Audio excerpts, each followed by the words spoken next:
क्या होगा यदि आप एक दिन ये पता लगाने के लिए उठें कि एक नहीं, दो नहीं, आपके सारे दांत चले गए और अब आप जीवन भर टूथलेस रहेंगे। ठीक है, इससे पहले कि ये हमेशा के लिए चले जाएं, आइए आपको आपके दांतों से थोड़ी और पहचान कराते हैं। आपके मुंह में 32 दांत हैं। उन्हें 5 अलग अलग कैटेगरी में बांटा गया है। सामने आपके 8 इंसीजर्स हैं। आप इन्हें खाने में काटने के लिए इस्तेमाल करते हैं। इसके बाद आपके 4 कैनाइन्स हैं। ये आपके सबसे तेज़ दांत हैं। ये खाने को चीर-फाड़ देते हैं। उनके पीछे वो दांत हैं जिनसे आप चबाते हैं। ये आपके 4 प्रीमोलर्स और 8 मोलर्स हैं और उससे आगे 3 मोलर्स या विज़डम टीथ हैं। कुछ लोगों में ये कभी नहीं निकलते हैं, लेकिन कई लोगों में ये दांतों की भीड़ का कारण बनते हैं और उन्हें हटाने की ज़रूरत होती है। दर्दनाक। ठीक है, अब जब आप पूरी तरह से तैयार हैं तो इन गोरे दांतों को अलविदा करने का समय आ गया है। माफ़ करना, आपके दांत सिर्फ जुदाई रूप से गायब नहीं होंगे। अरे नहीं, आप उन्हें पूरा निगल लेंगे। क्या ये संभव भी है? दुर्भाग्य से ये है। दांत इतने छोटे होते हैं कि वो आपके डाइजेस्टिव सिस्टम के सबसे बारीक हिस्सों से भी गुजर सकते हैं। पहली बात जो आपने नोटिस की होगी वो ये है कि इससे बोलना कहीं ज़्यादा कठिन होगा। बात करते समय आपके दांत हवा के गुजर के लिए महत्वपूर्ण हैं। कई शब्दों या आवाज़ के लिए ज़ुबान को दांतों से लगाने की ज़रूरत होती है। अगला बड़ा बदलाव आपके इसके बाद के पहले खाने के ठीक आसपास होगा। और हाँ, उसके बाद हर खाने पर आपके दांतों का इनेमल आपके शरीर का सबसे सख्त हिस्सा होता है। दांतों के बिना आप चबा नहीं सकते। आपके मसूड़ों और जबड़ों को खाने को निगलने के लिए इसे पर्याप्त मात्रा में तोड़ना होगा और इसके लिए उन्हें ज़्यादा समय तक काम करना होगा। सख्त खाना खाना लगभग असंभव होगा। ऐसे रोज़ करने से मसूड़ों में इन्फेक्शन हो सकता है। इससे डाइजेशन भी अधूरी रह जाती है। चबाना नहीं का मतलब है कि खाने में से पोषक तत्व नहीं निकाले जाएंगे और आपका कोलोन बैक्टीरिया के लिए बढ़ने की जगह बन सकता है।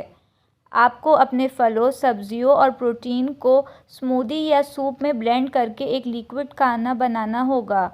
इससे आपके शरीर के लिए भी सभी ज़रूरी पोषक तत्व, विटामिन और मिनरल्स हासिल करना बहुत बड़ी चुनौती हो सकता है। ये सुनिश्चित करने के लिए कि आप जिंदा रहें, आपको अपने सभी खाने की योजना बनानी होगी। एक और चौंकाने वाली बात यह है कि बिना दांतों के आपके जबड़े की हड्डी कमज़ोर हो जाती है।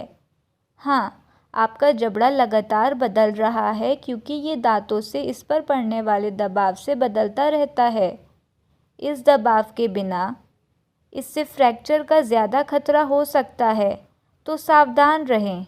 चेहरे पर हल्की सी चोट भी दर्द कर सकती है, वो भी बहुत ज़्यादा। उम्मीद है आपके पास पहले से ही दांत स्वच्छता की अच्छी आदतें हैं, क्योंकि दांतों के बिना प्लाक और बैक्टीरिया के खिलाफ लड़ाई और भी कठिन होगा। आपके मुंह में अच्छे और बुरे दोनों तरह के बैक्टीरिया के लगभग 700 अलग अलग रूप पाए जा सकते हैं। सबसे ज़्यादा नुकसान करने वाले बैक्टीरिया स्ट्रेप्टोकोकस म्यूटेंट्स हैं।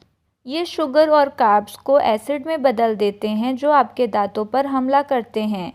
दांतों के बिना आपके मसूड़े पूरी तरह से जिंजिवाइटिस या पेरिडोंटाइटिस जैसी बैक्टीरियल इन्फेक्शंस के लिए खुल जाएंगे और फिर इनका शिकार हो जाएगा। आमतौर पर ये बीमारी दांतों के नष्ट होने से शुरू होती है, जिससे सड़न हो सकती है। आखिरकार दांत गिर जाएंगे या हटा दिए जाएंगे। सौभाग्य से आपके लिए, हालांकि आपके दांत पहले से ही गायब होंगे, तो आपको केवल सूजन और नरम मसूड़े से निपटना होगा। जब तक एंटीबायोटिक दवाओं और लगातार गहरी सफाई के साथ इलाज नहीं किया जाता है, तब तक आपको बड़ा नुकसान होगा। गंभीर दर्द, लगातार गंदा स्वाद और वास्तव में बहुत बुरी सांस। और इन सब के अलावा आप अपने सभी पसंद किए जाने वाले ठोस खानों को याद करेंगे। देखिए, भले ही आपको इस सब के बारे में चिंता करने की ज़रूरत नहीं है, जिसमें आपके सभी दांत एक रात से दूसरी रात तक चले गए हों, लेकिन थोड़ी सी चिंता से हो सकता है कि आप अब से उनकी ज़्यादा अच्छी देखभाल करें, जबकि वो अभी भी आपके पास हैं।